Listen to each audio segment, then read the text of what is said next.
ese wigeze wifuza gucuranga gitari ariko kumva bisa n'ibikomeye cyane, ukayifata ariko ntumenye aho uhera? Uyu munsi ngiye kukwereka uko ushobora kuva kuri zeru ukagera ku rwego rwo gucuranga gitari neza cyane kandi mu gihe gito. Nta bumenyi ukeneye kubanza kugira ubwo aribwo bwose, gusa wowe icyo ukeneye cya mbere ni ukubanza kubyumva mu bitekerezo byawe. Iyi ntambwe ya mbere ni ukumenya gitari yawe. Menya aho amajwi anyura, hanyuma umenye n'uko imirya ya gitari imeze. Ntugire ubwoba bwo kuyikoraho, aho niho byose bitangirira.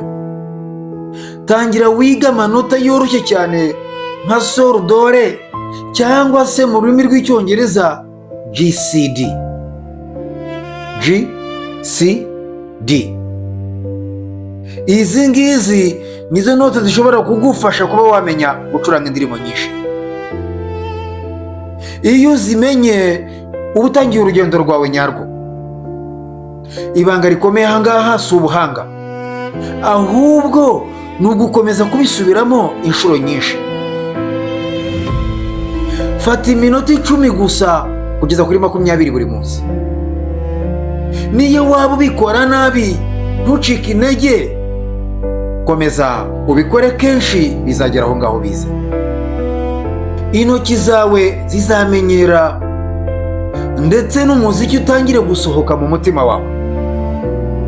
Aha nibwo uzatangira kugenda wumva uburyohe bw'umuziki muri wowe, ari nako ugenda ukururwa na gitari ukumva ko udashobora kumara iminota 40 udakozeho. Niba wumva intoki zitangiye kukurya, reka gucika intege, kubera ko niko bigomba kugenda. Kandi iyo niyo nzira twese twanyuzemo. Uzatangira kuribwa intoki, zitangire kugenda zishishuka, ndetse wumve hatangiye kuzamo umuriro mu ntoki zawe. Aha niho benshi bafata icyemezo cyo guhita babihagarika. Ariko wowe nk'umuntu w'intwari ufite icyo ushaka kugeraho, ukomeze ndetse ubikore kenshi, intoki zawe zizagera aho ngaho zibimenyere. Niba ushaka gukomeza kwiga gitari byoroshye, kora subscribe kuri Emma Talks, kandi wandike kuri WhatsApp ibitekerezo byawe byose ndetse n'ibyifuzo byawe byose, tuzaza tugusubize kandi bizagenda neza.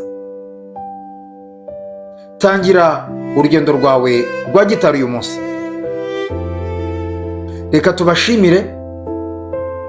Njye ndi mwarimu Emmanuel Nshimiyimana, ubigisha gucuranga gitari kandi mu gihe gito.